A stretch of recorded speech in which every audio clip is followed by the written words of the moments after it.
they're giving their port away, and after it's taken away, the only way they can appeal is to go to China and appeal in China courts with Chinese judges.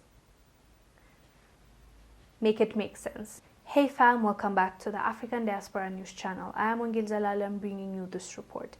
Today's report is shocking to say the least. It is a report done by eyegambia, and their report was about China taking Mombasa port from Kenya. It is because of the debt that the Kenyan government has been taking, and this is not a fact. This is all alleged according to this website, and they are saying that there are documents that are leaked, and they even posted a picture, the clause of the contract between Chinese government and the Kenyan government, and it clearly states that they have put in the port of Mombasa as a collateral, like if they fail to pay the loan that they are failing, still they haven't paid, the port can belong, or China can take it, and if they want to appeal, they actually have to go to Beijing to plead their case. Let me review the article eyegambia wrote on this. We'll come back and discuss.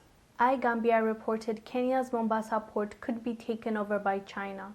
A common practice adopted by African leaders in recent times is the act of hiding details of loans from creditors, especially China, from their citizens. This follows the growing campaign by young Africans against killer loans with tendencies to jeopardize their future. When the news first broke in 2018 that major Kenyan assets were committed in loans taken from China, both the Kenyan government and their Chinese counterparts denied the report. At the time, President Uhuru Kenyatta promised reporters that he would make the documents relating to the Chinese loan public, but failed to do so. He said, quote, "You want a copy of the contract? I will avail it to you tomorrow."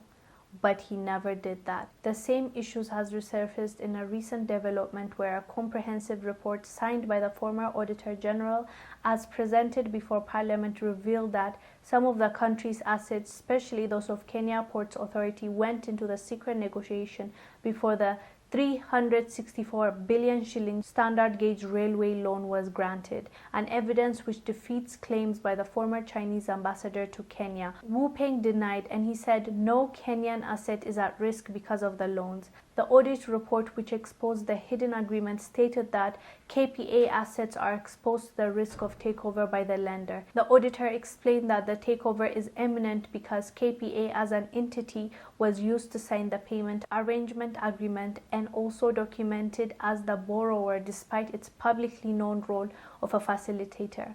In describing the takeover of port operations, the auditor reportedly said that KPA shall make good any shortfall arising either an account of failure to reach the minimum volume of cargo, such an amount as is required to make good the shortfall within a period of 30 days after completion of reconciliation. In the event that KRC defaults to pay China Exim Bank freight and service charge, KPA would be compelled to deposit the amount due to KRC to a bank account designated by the Exim Bank. To worsen everything, Kenya Ports Authority and Kenya Railways Corporation waived both assets and legal immunity irrevocably, increasing the possibilities of the lender to lay hold on the targeted facilities. Under the clause 17.5, the borrower, KPA, and KRC agree that any proceedings against them or their assets in connection with the agreement, no immunity from such proceedings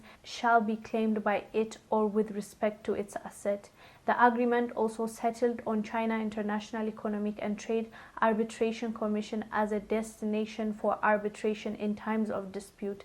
The place of arbitration shall be Beijing, PRC. The language of arbitration shall be English. Each arbitration award shall be final and binding on all parties, the agreement smartly added.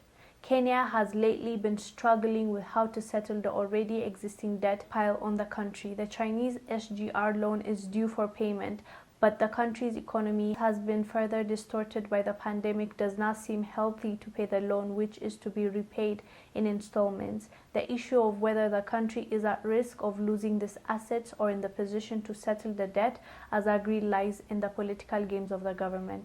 However, a movement called the Kenya Debt Abolition Network has staged a campaign calling for the abolition of illegal, illegitimate, and odious debt through evidence-based processes like citizen debt audit.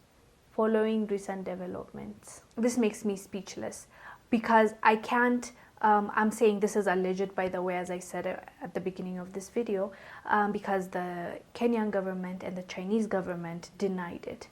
But my only thing is, if it's true, let's say for argument's sake that this is true, why will be my question.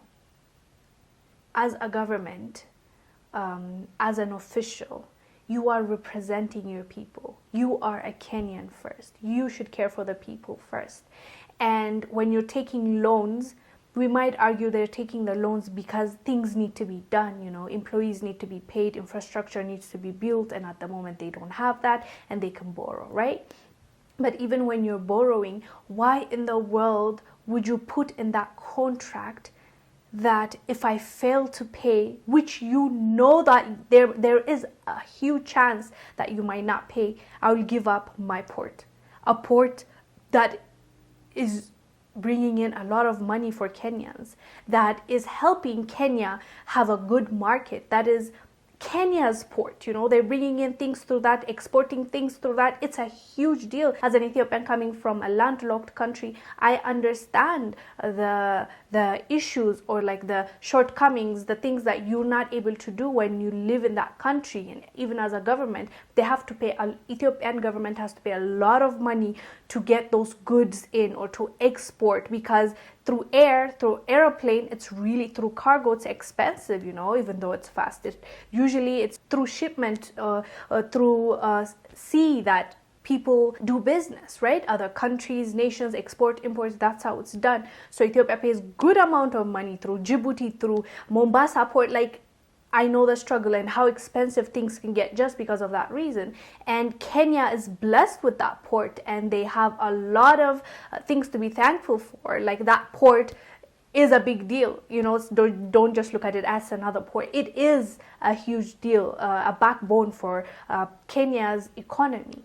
And the fact that they put that in there and allowed the Chinese to put that in there and agree and sign that contract is mind-blowing to me. I can't understand it. I genuinely can't understand how a person that is representing their country, going in there for a meeting, asking for a loan from another country, and him seeing that contract and seeing it and signing that, being okay with that clause, is mind-boggling. I just can't understand how a government can do that to its own people. And it gets worse. I can't even believe I'm saying it gets worse. It gets worse because if this fails and the Kenyan government doesn't pay the Chinese government, as I said, the port will be taken. When the port is taken, the only place that they can appeal Kenyans, the Kenyan government, is at Beijing in China. They have to go there to appeal, and the verdict will be final. They won't even be allowed to do it again. Can you just take a moment to think about that? They're giving their port away, and after it's taken away, the only way they can appeal is to go to China and appeal in China courts with Chinese judges. Make it make sense. This, I don't know if I want to cry, be angry, be sad, just confused. I just genuinely don't know why they're doing this to their people. This is alleged, I keep saying. The Chinese government and the Kenyan government have denied it, even though this documentation leaked and we have pictures of the clause.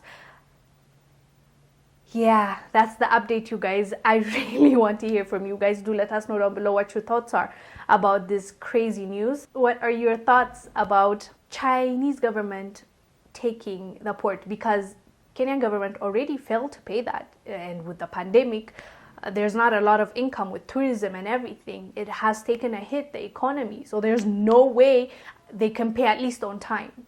It's not possible. Maybe a miracle can happen, but it's not possible as if now. So let us know down below what your thoughts are. I am Wongel Zelalem, bringing you this sad, devastating report. I will see you on the next one. Bye.